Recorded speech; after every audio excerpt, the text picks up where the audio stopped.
Benarkah ini saatnya Sabdo Palon nagih janji?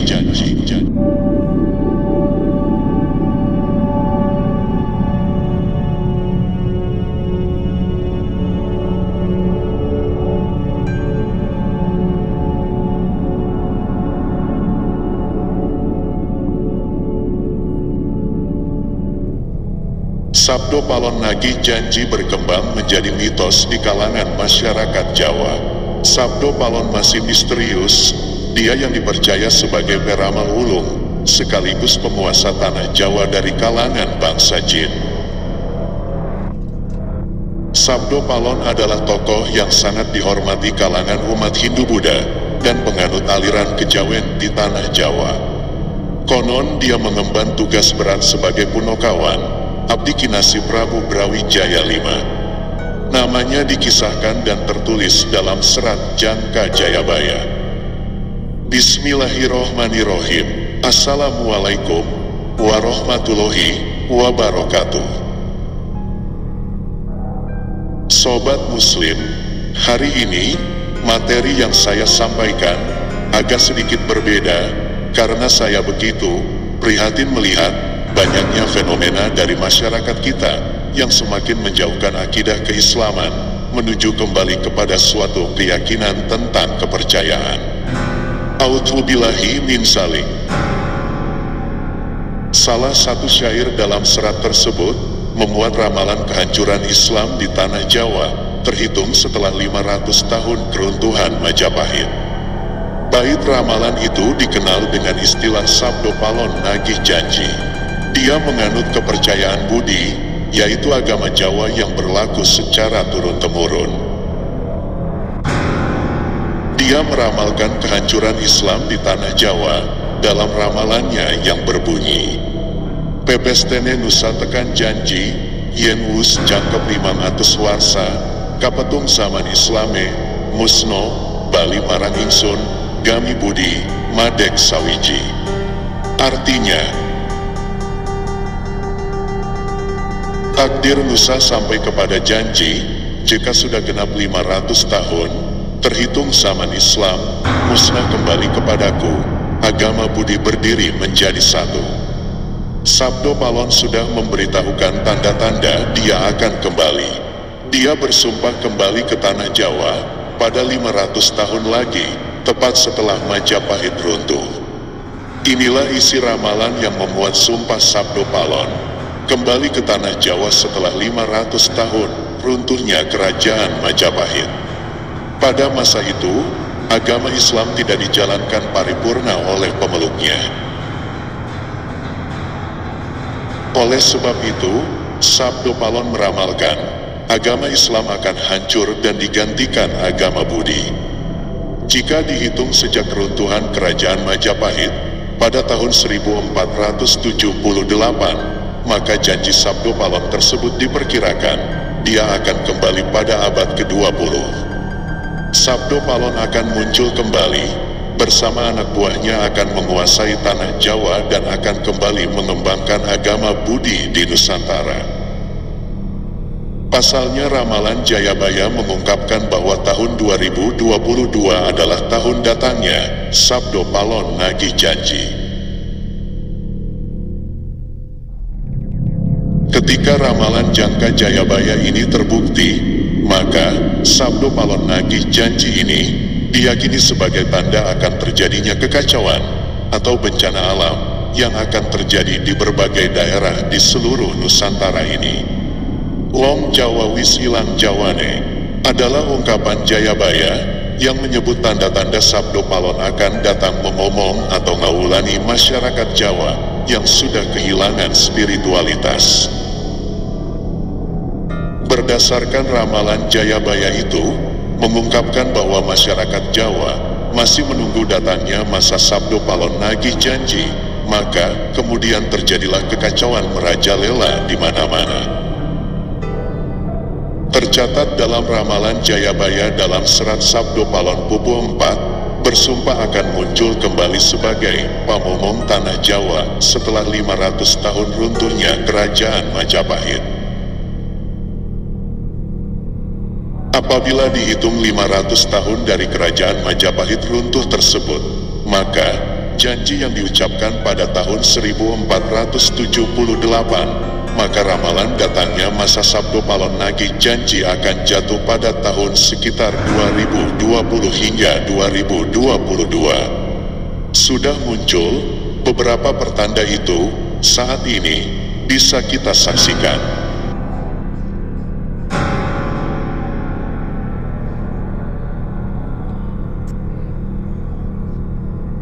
Pertanda meletusnya Gunung Merapi yang dijelaskan dalam pupuh 5 dalam serat Sabdo Palon yang berbunyi, Kulo Damel Pratondo.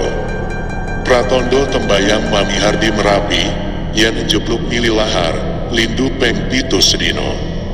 Kalin banjir bandang. Artinya, saya akan membuat pertanda sebagai janji teguh saya, apabila Merapi sudah meletus, mengeluarkan lahar dan terjadi gempa bumi 7 kali dalam sehari, serta sungai akan banjir bandang. Dalam serat Sabdo Palon pupuh 13 disebutkan akan ada ombak munggah daratan.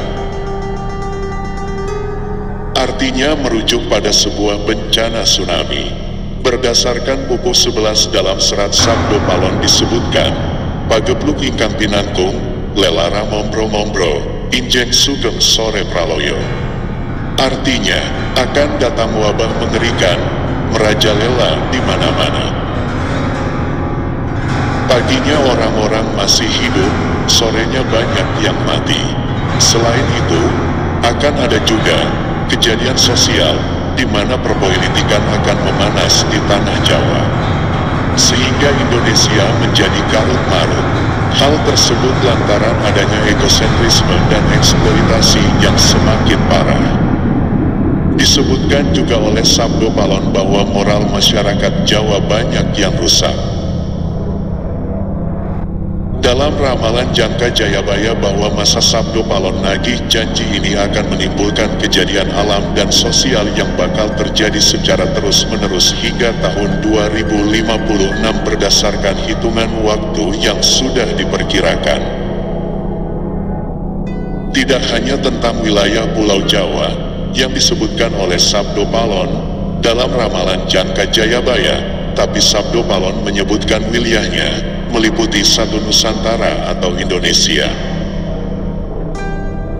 Itu artinya, dari Sabang sampai Merauke, diramal sama-sama akan mengalami kejadian, bencana alam dan sosial. Datangnya rentetan peristiwa tersebut akan terjadi secara beruntun, atau silih berganti dan tidak menentu. Perlu diketahui, Sabdo Palon merupakan tokoh legendaris, pandito, penasihat kerajaan Majapahit. Penguasa terakhir yang beragama Buddha dari kerajaan Majapahit di Pulau Jawa. Beberapa ramalan Jayabaya terbukti pada beberapa dekade terakhir. Sebagai masyarakat yang beriman dan Islam, tetaplah berdoa terhadap kebesaran Allah dan berikhtiar agar Indonesia selalu aman dan damai, tanpa ada bencana di tahun 2022. Semoga saja Allah selalu melindungi kita semua, dan yang utama adalah untuk negeri tercinta kita, Indonesia. Jikalaupun benar tentang adanya ancaman dari Sabdo Palon tersebut, tidak sepatutnya kita merasa takut, karena kita umat muslim memiliki Allah Azza wa Jalla, sang penguasa segalanya, termasuk takdir dan kematian. Jadi, sekali lagi, pesan saya, jangan pernah takut tentang ancaman Sabdo Palon. Namun jika segala bentuk bencana ini adalah merupakan takdir dan ketetapan dari Allah, maka kita hanya bisa pasrah dan ikhlas menghadapinya. Memang, jika kita runut kembali sejarahnya, waktu itu, setelah sang raja memeluk Islam, Sabdo Palon pun pergi memisahkan diri dan meluapkan emosinya dalam sumpah. Nah, dalam sumpah itu dia menyebut akan memporak-porandakan Pulau Jawa. Syair dalam serat tersebut memuat ramalan kehancuran Islam di tanah Jawa, terhitung setelah 500 tahun keruntuhan Majapahit. Ramalan itu dikenal dengan istilah Sabdo Palon Nagih Janji. Sabdo Palon menganut kepercayaan Budi, yaitu agama Jawa yang berlaku secara turun-temurun. Para ahli spiritual mengaitkan, gempa bumi dan erupsi Gunung Semeru itu terjadi dikarenakan goro-goro yang dilakukan oleh Sabdo Palon. Masyarakat Jawa pasti tahu dengan cerita perjanjian antara Sabdo Palon dan Syekh Subakir. Dalam kisah itu diceritakan bagaimana Sabdo Palon, sang penjaga tanah Jawa, memberikan kesempatan kepada Syekh Subakir untuk menyebarkan ajaran Islam, tetapi dengan syarat yang harus dipenuhi. Jika syarat tersebut tidak dipenuhi, Sabdo Palon mengancam akan membuat goro-goro di masa yang akan datang. Dan ternyata banyak masyarakat, terutama orang Jawa, yang mempercayai semua fenomena buruk yang terjadi tersebut adalah tanda bahwa janji Sabdo Palon akan segera terjadi. Di sini bisa kita temukan peran Syekh Subakir dalam membangun peradaban bangsa manusia di Pulau Jawa. Hal tersebut terdapat dalam tulisan lontar kuno yang ditulis oleh Kanjeng Sunan Derajat atau oleh murid dan pengikut beliau. Syekh Subakir, sebagaimana kita ketahui, merupakan seorang ulama yang berasal dari Persia. Beliau adalah generasi awal dari hadirnya Wali Songo, penyebar Islam di tanah Jawa. Syekh Subakir datang ke tanah Jawa bersama Wali Songo generasi awal setelah diperintahkan oleh Sultan Muhammad Al-Fatih di Istanbul, Turki. 9 ulama ini mempunyai spesifikasi keahlian masing-masing. Ada yang ahli tata negara, ahli pengobatan, ahli tumbal, dan lain-lain. Wali 9 ini dibagi menjadi 3 kelompok dan ditempatkan pada 3 tempat, yakni di bagian barat, tengah, dan timur tanah Jawa. Konon hambatan penyebaran Islam di Jawa pada masa sebelumnya disebabkan oleh keberadaan bangsa jin yang menempati setiap sudut tanah Jawa. Bangsa jin ini dipimpin oleh Sabdo Palon atau Kiai Semar yang bersemayam di puncak Gunung Tidar, Magelang, Jawa Tengah. Syekh Subakir yang ahli dalam ilmu batin segera melakukan pembersihan dengan menancapkan tumbal yang berupa batu hitam di puncak Gunung Tidar. Seluruh tanah Jawa bergejolak. Seluruh bangsa jin yang menguasai tanah Jawa merasakan kepanasan yang teramat sangat hingga mereka lari tunggang langgang, kemudian menyeberang ke lautan atau menepi ke sudut terpencil tanah Jawa. Sebagian jin yang lain ada yang harus mati akibat hawa panas dari tumbal yang dipasang Syekh Subakir. Oleh karena itulah Gunung Tidar dipercayai sebagai pakunya tanah Jawa. Melihat hal itu, Sabdo Palon yang telah 9.000 tahun bersemayam di puncak Tidar keluar dalam bentuk manusia, berdiri di hadapan Syekh Subakir. Setelah terjadi perdebatan, mereka pun segera adu kesaktian. Konon pertempuran antara keduanya selama 40 hari, 40 malam. Hingga Sabdo Palon merasa kewalahan dan menawarkan gencatan senjata atau perdamaian. Sabdo Palon mensyaratkan beberapa poin dalam upaya penyebaran Islam di tanah Jawa. Salah satunya adalah, jangan jadikan wong Jawa berubah menjadi orang Arab atau Parsi. Salah satu bentuk ancaman dari kemunculan Sabdo Palon adalah terjadinya gempa bumi sebanyak 7 kali sehari yang membuat susah manusia. Sabdo Palon mengatakan bahwa pada saat gempa bumi itu, maka terjadi tanah akan menganga dan banyak makhluk halus keluar dari sana untuk menyeret manusia masuk ke dalam tanah. Mungkin sobat masih mengingat dengan beberapa kali musibah gempa di Cianjur ataupun Garut beberapa waktu yang lalu.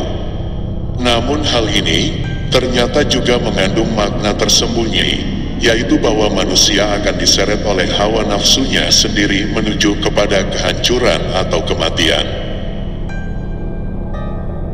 Itulah yang saya tangkap dari berbagai kejadian, bencana alam, maupun berbagai datangnya penyakit.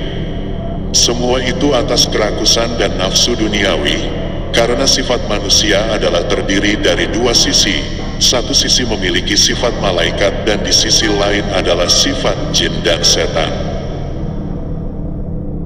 Keyakinan akan ketetapan Allah lah yang seharusnya tertanam di dalam hati setiap muslim.